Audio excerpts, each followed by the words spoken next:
क्या आठवें वेतन आयोग केंद्र कर्मचारियों को रिटायरमेंट पर बड़ा तोहफा देने वाला है?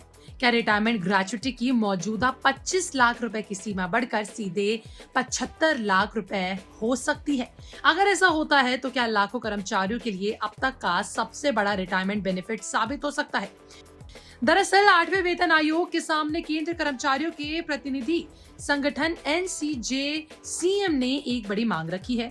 संगठन चाहता है कि रिटायरमेंट पर मिलने वाली ग्रेच्युटी यानी DCRG की अधिकतम सीमा को मौजूदा 25 लाख रुपए से बढ़ाकर 75 लाख रुपए कर दिया जाए। यही नहीं, ग्रेच्युटी की गणना के पूरे फॉर्मूले में भी बदलाव की मांग की गई है। अब सवाल है कि ग्रेच्युटी आखिर होती क्या है? आसान भाषा में कहें तो ग्रेच्युटी एक मुश्त रकम होती है जो किसी कर्मचारी को लंबे समय सेवा देने के बाद रिटायरमेंट के समय दी जाती है। ये रकम कर्मचारियों के लिए एक तरह का आर्थिक सुरक्षा कवच होता है जिसका इस्तेमाल वे रिटायरमेंट के बाद घर बनाने, बच्चों की शादी, मेडिकल जरूरतों और नियमित आय की व्यवस्था के लिए करते हैं। फिलहाल केंद्र कर्मचारियों के लिए ग्रेच्युटी की अधिकतम सीमा 25 लाख रुपए है। यानी अगर किसी कर्मचारी की सेवा अवधि और अंतिम वेतन के आधार पर उसकी ग्रेच्युटी 30 लाख, 35 लाख या उससे भी ज्यादा बनती है, तब भी उसे अधिकतम 25 लाख रुपए ही मिलेंगे। कर्मचारी संगठनों का कहना है कि बढ़ती महंगाई और बढ़ते वेतन स्तर को देखते हुए ये सीमा अब काफी पुरानी हो चुकी है।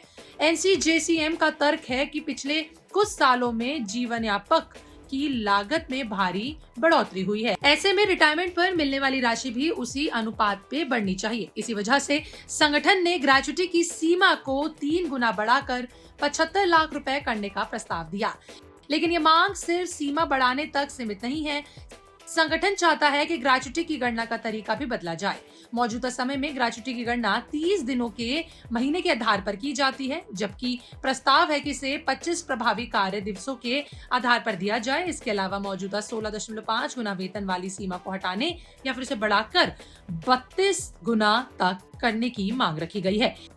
एक उदाहरण से समझें तो मान लीजिए किसी कर्मचारी की अंतिम सैलरी और DA के आधार पर उसकी ग्रेच्युटी की गणना 32 लाख रुपए निकलती है, लेकिन मौजूदा नियमों के तहत उसे सिर्फ 25 लाख रुपए ही मिलेंगे। यानी अधिकतम सीमा यही है। लेकिन अगर सीमा 75 लाख रुपए हो जाती है तो ऐसे कर्मचारी को उसकी वास्तव गणना के करीब पूरी राशि मिल सकती है। इसे खासकर वरिष्ठ अधिकारियों और लंबे समय से सेवा देने वाले कर्मचारियों को फायदा मिलेगा। अब दिलचस्प बात यह है कि सिर्फ NCJCM ही नहीं बल्कि कई अन्य कर्मचारी और पेंशन संगठनों ने भी ग्रेच्युटी में सुधार की मांग की है। हालांकि सभी संगठनों की मांग एक जैसी नहीं है।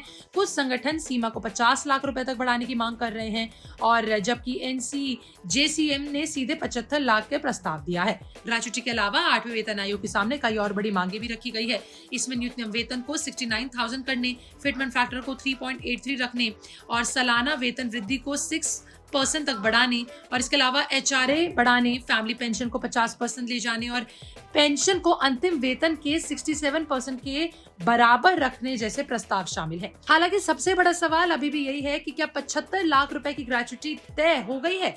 इसका जवाब है अभी फिलहाल नहीं। अभी तक आठवें वेतन आयोग ने कोई भी अंतिम सिफारिश जारी नहीं की। फिलहाल ये कर्मचारी संगठनों द्वारा आयोग के सामने रखी गई मांगे हैं। आयोग सभी सुझावों, सरकारी वित्तीय स्थिति और आर्थिक प्रभाव का अध्ययन करने के बाद अपनी सिफारिश देगा। इसके बाद केंद्र सरकार अंतिम फैसला लेगी। लेकिन अगर ये मांग स्वीकार होती है तो केंद्र कर्मचारियों के रिटायरमेंट लाभों की तस्वीर पूरी तरह बदल जाएगी। रिटायरमेंट के समय मिलने वाले एक मुश्त राशि में बड़ा इजाफा होगा और कर्मचारियों को भविष्य के लिए कहीं ज्यादा आर्थिक सुरक्षा मिल जाएगी। यही वजह है कि आठवें वेतन आयोग से जुड़ी इस मांग पर लाखों कर्मचारी और पेंशनर्स की नजरें टिकी हुई हैं। बहरहाल आपका इस पर क्या कहना है? कमेंट लिखकर जरूर बताइएगा।